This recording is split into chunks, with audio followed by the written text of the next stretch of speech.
Good morning, YouTube. It's the old soldier coming at you from Parkton, Robeson County, North Carolina, where it is a balmy 42 degrees outside this morning. Hallelujah. I actually had to turn on the heat in the old truck this morning. That's all right. I think today it's going to get up to about 70 degrees. And tomorrow we're supposed to get rain.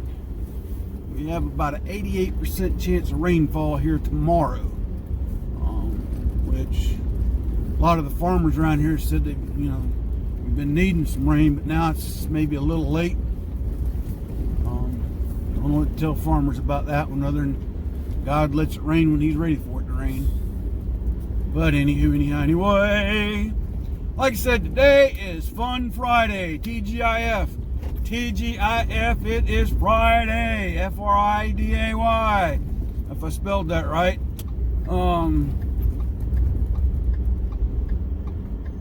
It's a great day to be alive. It's a great day to be an American.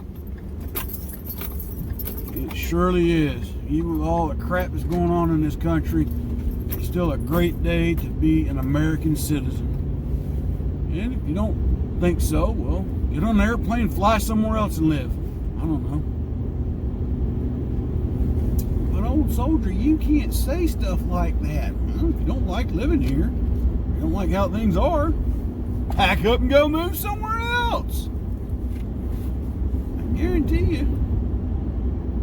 Well, I ain't gonna guarantee that, but I'd say chances are once you do that, you'll be ready to come back in a few months. But anyway, it's gonna be a great day. Why? Because it's Friday. So yeah. So yeah, headed to work. Get ready to work with my students today, and actually they got a test today. So I'm hoping and praying that they have studied for said mention test. They've had a week and a half to prepare for it. So this will be interesting to see the looks and expressions on their faces and to gauge whether they studied or whether they didn't, and see how this thing goes.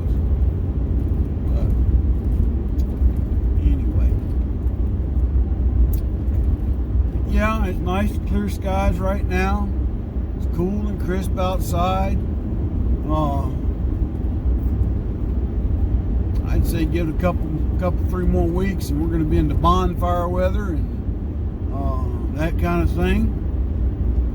I know at the high schools, high school football's in full swing with the Friday night games.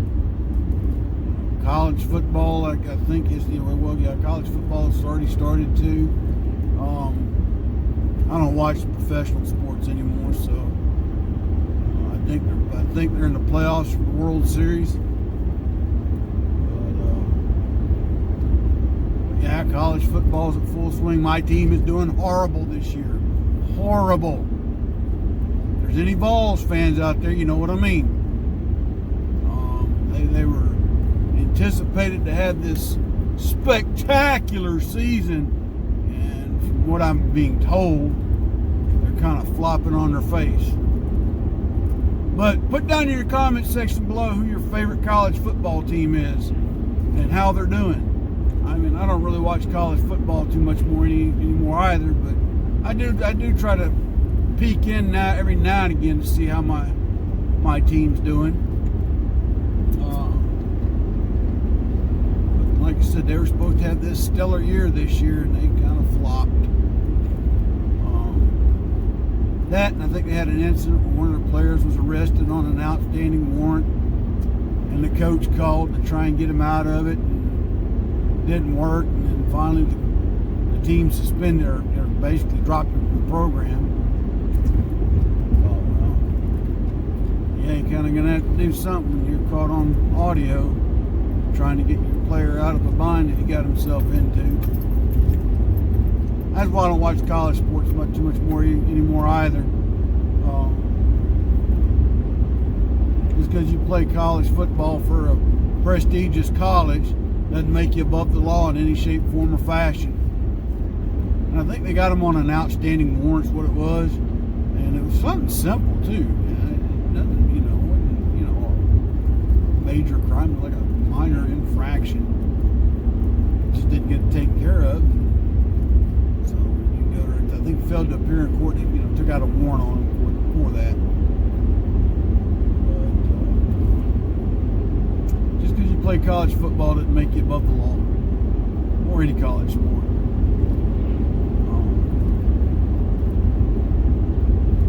But sometimes coaches try to wield their influence. I'd rather have a coach that stomp me in the ground for doing something like that. Just, it sends a, I don't know. To me, when I heard the whole thing, when they played it on the news a while back, I was like, it's kind of using your influence as a coach the wrong way, I think. That's just my opinion. You tell me what you think in the comment section below, though. Because there's been quite a few scandals here in the last 10 or 15 years with college coaches and team programs, and evidence of them covering up things or attempting to cover up things. Let's see, freeway or through town? Freeway or through town? We're going to go through town. When I go to work, folks, I can get on the interstate and go to work, or I can stay on a side U.S. highway to go to work. And so some mornings, I choose to go on the U.S. highway and go through the little town of St. Paul's, North Carolina, to get to where I've got to go to work. And less stress, better scenery, And it is Friday, so just going to kind of cruise on through the town of St. Paul's and see what's going on. Like I said, if you don't know where that's at, folks, look at a map of North Carolina, find Fayetteville, and starts tracing south on 95. And you'll see Parkton, and then you'll see St. Paul's, and then you'll run into Lumberton. I work in Lumberton. But it's a large county, Robeson County is. So if I'm not mistaken, it's the largest county in North Carolina. It is a predominantly agricultural county. Fun fact here is, most of the county is farms. There is some industry down here. We've got a couple chicken plants, Sanderson Farms being one, Mount Air being another. We got the Campbell Soup Factory in Maxton. Got that going for us.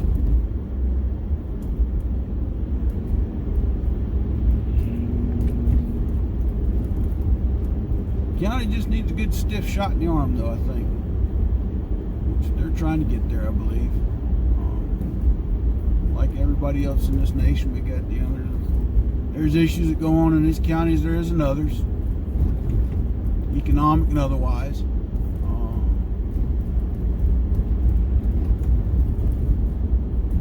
But hope that the economy continues to go in the direction it's going. It'll eventually, the impact will hit here in a big way. I have to wait and see, though. Hope so. Pray so. But yeah, back to the whole college football coach thing. Well, more than just football, but there's been a lot of scandals here lately. And, where coaches have covered up things that the players done. There's things that coaches have done to players that have been covered up by the schools. That's the other thing. Schools. I get wanting to protect your school, but at the same token, at the end of the day, sometimes it's better just let the truth be shown in the light and go from there, because the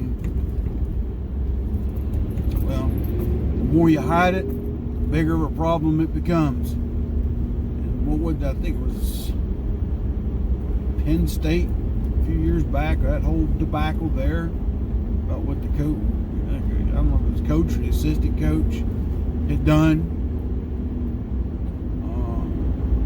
ones that, and that was tragic. The one that gets me too sometimes is when you hear about these coaches that influence students' grades. Trying to get grades doctored so their players can remain eligible to play. Not I guarantee I said Fun Friday, but we're just having a casual conversation here, folks.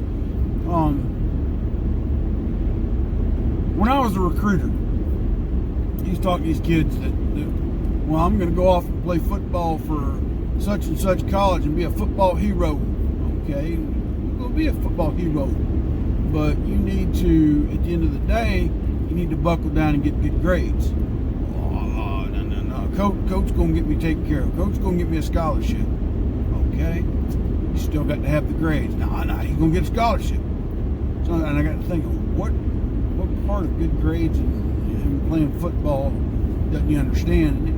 I finally had to break it down one day to this kid. I said, scholarship, what do you think a scholarship is? And he was like, well, that's where they pay for me to go to school so I can play football at that school. I said, okay, that's partially right, but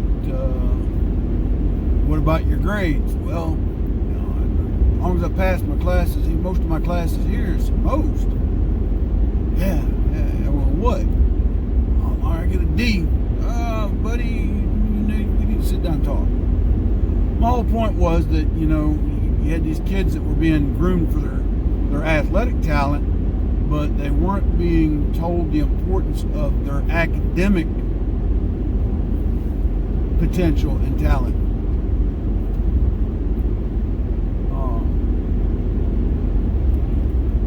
And it's sad to say so many kids, they get used up in high school for their athletic ability, and then they get thrown to the wayside in a sense. I'm not saying about the staff or the school, but in a sense, they're kind of thrown by the wayside at the end of the day because they haven't made the academic cut.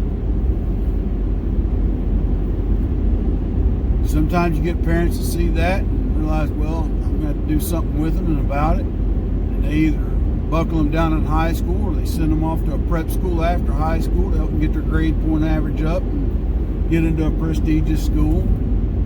But at the same token, too, when these college recruiters come in looking for them, I don't know what they ask them. I don't know how far they investigate their academic background.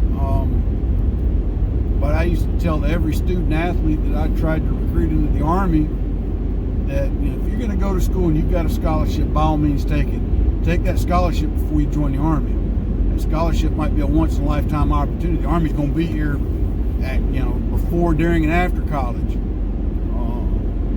You need to take this. But I'd also tell them, I said, it's an athletic scholarship. Apply for the academic scholarship. Why? I got this one.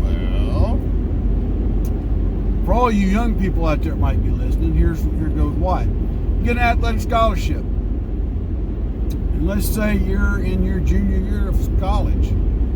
You get hurt. You can't play whatever sport no more. Guess what?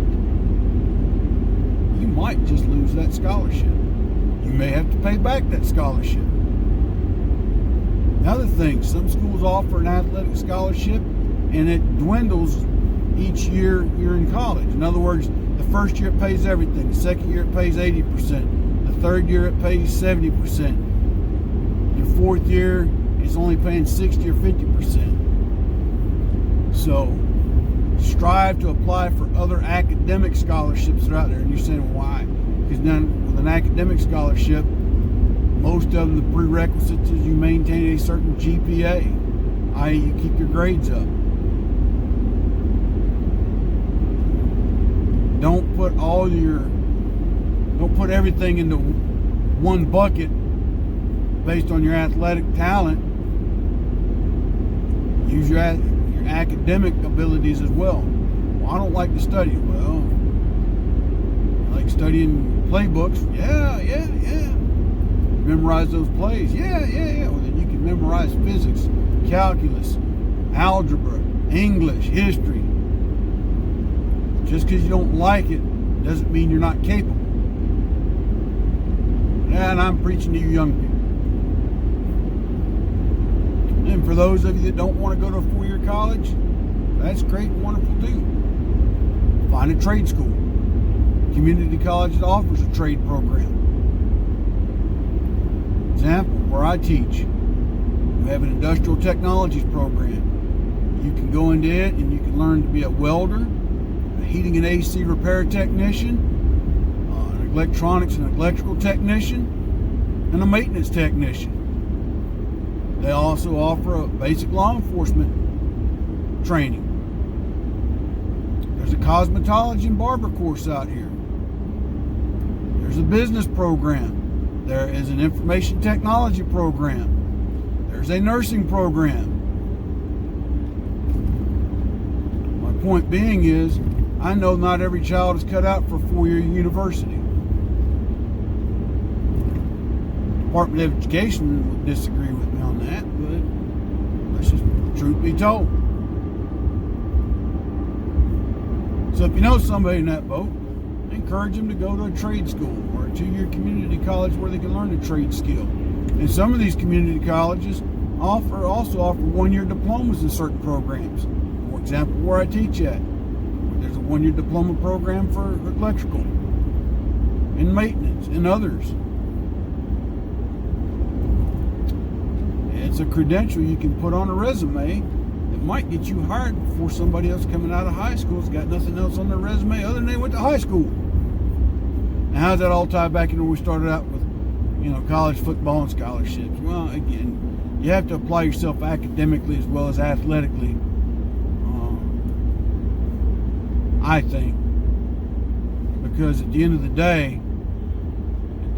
day, your athletic talent's only going to go so far. Oh, you can't say that. Why not? What's the average career of a professional football player? 12, 14 years? What are you going to do after that? And I'm not sure about the baseball length and hockey and basketball, but the point getting at is that every sport, there comes a time where that athlete is not prime. There's also that point in an athlete's body begins to wear out. Injuries begin to take place. And it takes them longer and longer to recover from injuries. And then they have to have surgeries to fix these injuries. And at some point in time of the day, the organization looks, is it really worth the effort to keep paying this player all this money when they're spending half the time on the bench because they're hurt? I'm guessing maybe it's gotten better. I don't know. But there was a time when a lot of pro players really didn't have nothing to fall back on. They were putting all their bankroll on their athletic talent, and when their athletic career was over, some got into coaching, some weren't able to. Some can play the game but not coach the game. All I'm getting at is, don't put all your eggs in one basket and make a run for it there. But, and again, like I said, that's just some of the things that I saw as an Army recruiter, and there's things I see today that still make me question the process by which some of the talent is garnered for some of these college schools. I've heard, and I to this day I still don't understand this whole term of red shirt, other than they're allowed to play, but they really didn't meet the academic requirements to be, and it's something about eligibility. I don't necessarily agree with that program, but that's just me and that's my opinion. I think if the school recruits you, you need to meet all the requirements in order to play according to whatever the league rules are. But they came up with that, from what I understand, this red shirt deal where they can play, but I don't know how all that works. To me, it's like saying it's okay that you didn't apply yourself in school, but we're gonna let you play anyway. Okay, whatever. Guess the league put that rule into into place. That's up for them to deal with. But anyway. So keep that in mind, what we've talked about here today, folks. Like I said, it's Fun Friday. Just make you ponder some things. If you got young people that are in your home that don't know exactly what they're going to do yet, at a minimum, encourage them to a trade school or a 2-year community college that offers a skill program. Even if you got somebody that wants to go into the liberal arts for a 4-year degree, encourage them to at least get a business minor of some type or a minor in a skill. That way they have something to fall back on. That's the other thing. I used to get tired of hearing, just need a 4-year degree, need a 4-year degree. A 4-year degree is a guarantee of a good job. No, it's not. It might increase your chances of a good job, but there's nothing in this world that really is a guarantee of a good job other than you and the skills that you garner. But to tell somebody go get a 4-year degree because it's a guarantee of a good job is kind of misleading. I've had that conversation before with people. What are you going to get your degree in? Oh, I'm going to go get my degree in art appreciation. Okay. So what are you going to do with that degree as far as a job? Oh, I'm just going to go work for this big corporation because all I need is a bachelor's degree. Hey, I'm telling you all this stuff. You'd have to break it down to them like, it doesn't quite work that way. You need to have a degree that company wants you to have in order to be successful with that company. What do you mean? Well, the company wants you to have a basic working knowledge of, let's say, business administration. And you need to go and show them that you can do that. Do you think an art appreciation degree is going to show them that? Well, it's a 4-year degree. Yeah. And yes, I've had conversations with people that honestly thought that. Because that's what they were led to believe, that all you needed was a 4-year degree to get that kind of a job. While some companies want you to have a bachelor's degree, they are particular about the type of bachelor's degree that they want you to have. Just, folks, if you're going to go get a bachelor's degree, go get a bachelor's degree. You just know what you want to get it in and how you can apply it to make a living. Well, I'm at work, folks, and I have burned up 23 and some odd minutes of your time and my time. I hope we've enjoyed this Friday conversation. I certainly have. And like I said, I'm going to try and get one out tomorrow. I'm not 100% sure I will, but we will certainly try. Depending on what Mrs. Old Soldier has me doing tomorrow.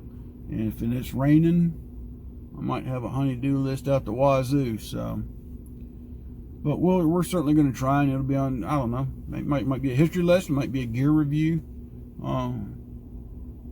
Only time will tell. But if you will, just remember the charities I'd ask you to support. Towers.org. Pin Up for Veterans and Ballot for Veterans. Help them out if you can. Vendors I'd ask you to support in my areas: Money Quick Pawn on Rayford Road, Roberts Custom Woodwork, Unsung Patriot. Check them all out. Help them out. They got a lot of great stuff. If you get a plaque from Roberts, you will not regret it. If you get a hoodie or a t-shirt or a sweatshirt from the Unsung Patriot, phenomenal. And he does all his own design work. Can't go wrong getting one of his products. And if you like my poetry, go check out my books on Amazon. They're now on sale. One's $15, the other's $10. And I've also got some shirts, t-shirts, sweatshirts, and hoodies on my Teespring site. Just check it out down below. So, anyway, appreciate everybody's support of the channel. God bless. Take care. Don't forget, we are still in Breast Cancer Awareness Month. And we went to a memorial service last night for a friend of ours that succumbed to the malady. So keep that on your mind as well, folks. Support those that are fighting the struggle against cancer in all its forms. And just remember them in your thoughts and prayers, if you would. So, but until tomorrow, folks, God bless. Take care. Soul Soldier out.